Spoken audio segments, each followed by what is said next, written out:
Science and technology. The developmental level of science and technology in Westeros, and the known world as a whole, is roughly comparable to real-life late medieval levels. General. Author George R.R. Martin has stated that the storyline in his A Song of Ice and Fire novels is partially, and loosely, inspired by the Wars of the Roses, the dynastic conflict that occurred in England intermittently between 1455 and 1487, following the country's defeat in the Hundred Years' War, as well as Maurice Druon's novels The Accursed Kings about the history of the French kings and the events which led to the Hundred Years' War. Just as the Wars of the Roses were fought between the Yorks and Lancasters, the conflict in Game of Thrones is between the Starks and Lannisters. The technology level in their society more or less matches late medieval Europe, i.e. right before the use of gunpowder and cannons revolutionized medieval warfare and brought it into the early modern era. Magic was prevalent in the world in the long-distant past, but for many centuries, magical power has dwindled in the world, as has knowledge of its use. While a handful of odd cults still believe in magic, such as the Alchemists Guild and Warlocks of Qarth, they can do little to substantiate their claims. The general population considers magic to have never existed at all and to be simply mythical, a view promoted by the Order of Maesters, who champion a world based on science and reason, and scorn the very idea of magic. The mighty Valyrian freehold was built using the powerful dragons, who were rumored to share a deep link with magic. However, most dragons were killed in the Doom of Valyria 400 years before the narrative of Game of Thrones begins, and even the last dragons which belonged to House Targaryen died almost 2 centuries ago, largely used up in a Targaryen civil war. Science and technology have not significantly advanced in the past several centuries. Recorded history is indeed vastly longer in the fantasy world than in real life.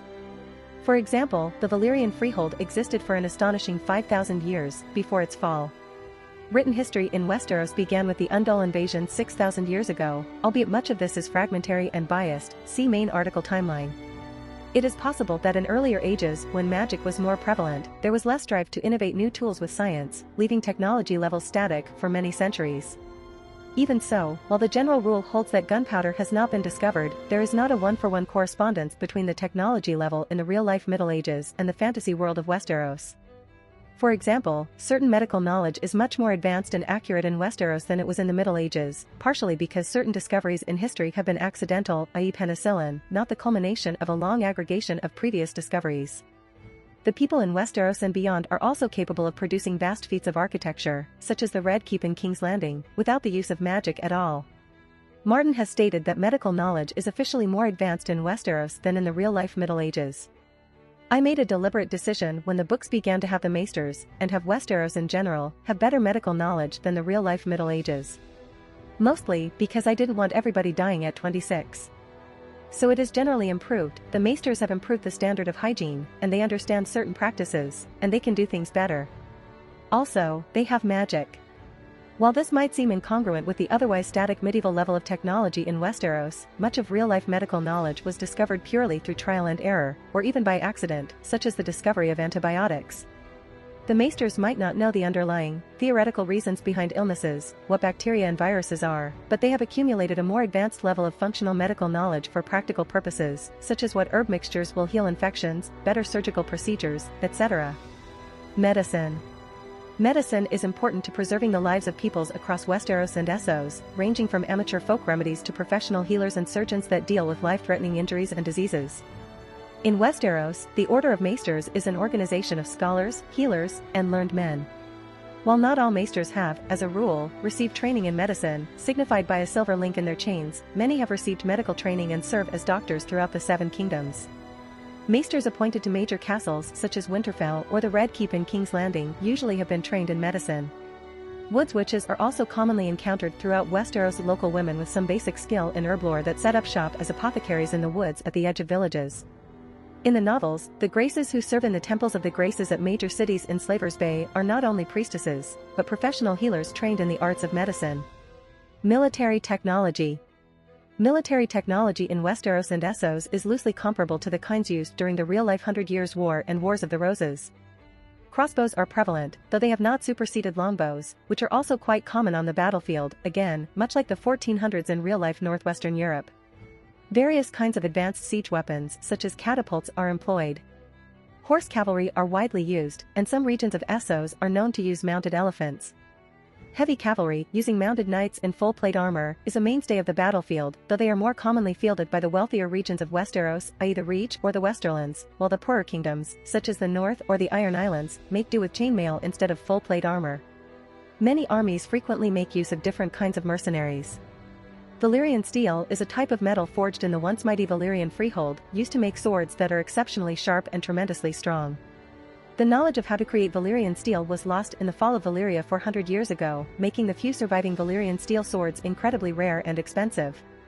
Valyrian steel is rumored to have been forged with the aid of magic spells and dragon fire. Gunpowder does not exist in the medieval fantasy world of Westeros. They do possess wildfire, a highly flammable and explosive, napalm-like substance. The Alchemist's Guild refuses to divulge how wildfire is created, but claim that it is done with magical spells, a claim dismissed by others, particularly the maesters. Even so, wildfire is similar to real-life Greek fire, which was actually used by the Byzantine Empire in medieval times, and thus was actually a technology known to medieval peoples, and thus not entirely out of keeping for a medieval setting. Dragons were, of course, used in warfare, but they are more of a magic-based fantasy creature. Moreover, the last known dragons in the world died out 200 years ago, largely due to many of them being used up in a Targaryen civil war known as the Dance of Dragons, in which dragons were used to kill other dragons. Thus, dragons have not been used on the battlefield in 2 centuries. Ships. From great war galleys such as Stannis Baratheon's flagship Fury, to the longships of the Iron Fleet, to Davos Seaworth's humble smuggling ship Black Betha, numerous ships of many different kinds sail the waters around Westeros and beyond. Some belong to pirates, or can be hired as sell sails in wars, such the fleet of 30 pirate ships commanded by the Lyseni Sellsail Salador San. Currency. Several different types of currency are used in the world's various economies. The 7 kingdoms of Westeros have a uniform system of coinage, based on the gold dragon coin. The different cities and nations across the Narrow Sea on Essos use their own various local currencies. Books and writing. Different societies have their own writing systems. The main one encountered is the one used for the common tongue of the Undals throughout Westeros. The Undals introduced the first full writing system to Westeros. The first men before them only used a basic rune script for the Old Tongue, which was only used for basic inscriptions on grave markers, etc. The Dothraki do not have a written language.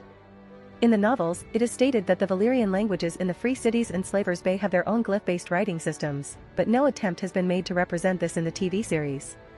The novels refer to characters in Westeros using both parchment, made from animal skins, and paper, made from wood pulp. This is not incongruous to the setting. Paper was introduced to real-life Western Europe as early as the 12th century, though it did not surpass use of parchment for many centuries.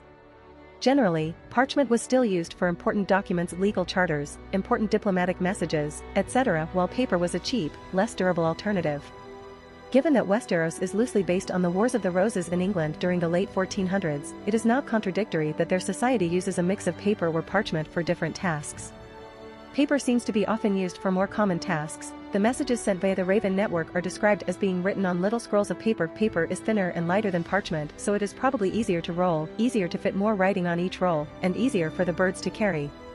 More important hand-delivered messages tend to be written on parchment, particularly royal decrees from King's Landing. Most if not all books are made out of parchment, not paper. Books are usually commissioned or hand-copied and thus more like luxury items, so anyone commissioning one will have it made of high quality. They don't have cheap mass-produced paper books. No mention has been made of printing press technology, and it apparently doesn't exist in Westeros, and probably not in Essos either. The printing press was only introduced in real-life medieval Europe in the mid-1400s and took time to be implemented, again matching the general historical period of the setting. It is unknown if other societies use earlier forms of printing, such as woodblock printing, etc. The lineages and histories of the great houses of the 7 kingdoms. Lives of 4 kings. The Book of Brothers. The 7-Pointed Star. An history of Aegon the Conqueror and his conquest of Westeros. An history of the great sieges of Westeros. The history of the greater and the lesser houses. The life and adventures of Elio Grivis, First Sword of Bravos. Songs. These are songs that appear within the fictional universe of the Game of Thrones TV series. That is, these are songs which the characters themselves know about, and which people might sing on screen, as opposed to background music which only appears in the soundtracks, though sometimes, songs characters sing on screen are subsequently used in the soundtracks. The Reigns of Castamere. The Bear and the Maiden Fair. Gentle Mother, Font of Mercy. It's Always Summer Under the Sea. The Dornishman's Wife. Hands of gold. Jenny of old stones. Games. Games, sports, board games, etc. Cybass, a board game. Fighting pits in Slaver's Bay. Tournaments in Westeros. Measurement. Measurements in the Seven Kingdoms in both the books and TV series are given in imperial measurements. As they are a medieval society, their systems of measurements, weights, and coinage grew haphazardly out of local customs instead of any rational basis.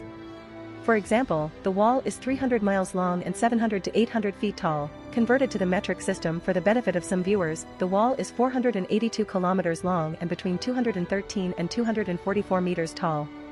Weights are rarely mentioned in the TV series, but it has been said that pounds, tons, and ounces are used to measure them. These are also non-metric units, as kilograms do not exist as a unit in Westeros. In the books, the old non-metric unit of stones is also used. 1 stone equals about 14 pounds. Smaller distances can be measured in yards. Animals and plants. Several notable animal and plant species exist in Westeros and the known world.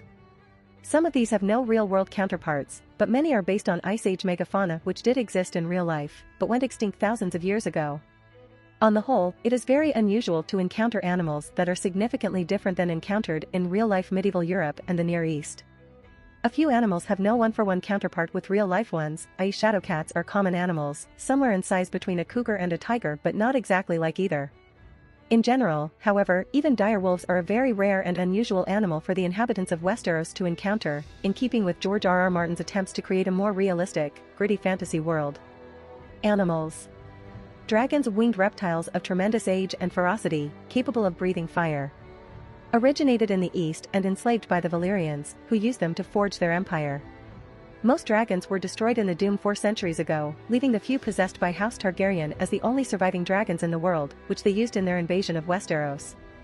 The last Targaryen dragons died over 150 years ago. The skulls of more than a dozen dragons are kept in the Red Keep. Dire wolves, a larger cousin of regular wolves, only found north of the Wall. In the south, they are considered near mythical. Occasional sightings of dire wolves have been reported by the Night's Watch, but at the time the series starts there have been no confirmed sightings south of the Wall for centuries. Horses, a common animal bred all over Westeros, commonly used as methods of transport. Krakens, massive cephalopods that stalk the world's oceans. So rare that they are largely held to be mythical, though sailors occasionally report seeing them. Taken as the sigil of House Greyjoy. Mammoths, large woolly pachyderms who dwell in the far north, beyond the Wall, in Westeros. Giants ride mammoths as war mounts. Manticores, extremely poisonous lobster-sized scorpion-like insects, whose venom causes death the instant it reaches the heart through the bloodstream. Native to the jungles of islands in the Jade Sea, they have been imported throughout the world by assassins and can be found in various animal menageries. Ravens, trained messenger ravens, are used as part of a widespread communications network that links all of the major cities and holdfasts in the Seven Kingdoms. Shadow cats, large feline predators, found throughout Westeros but most notably in mountainous terrain such as the Vale of Arryn. Bigger than a cougar, but smaller than a tiger. Plants. Weirwood, a species of deciduous tree found all over Westeros, it has white bark with 5-pointed, blood-red leaves and sap. Weirwoods are focal points of worship for followers of the old gods of the forest.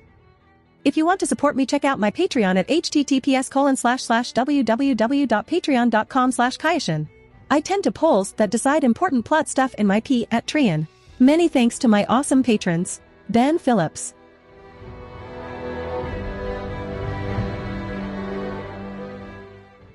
If you like this content, don't forget to like and subscribe. See you later, bye bye.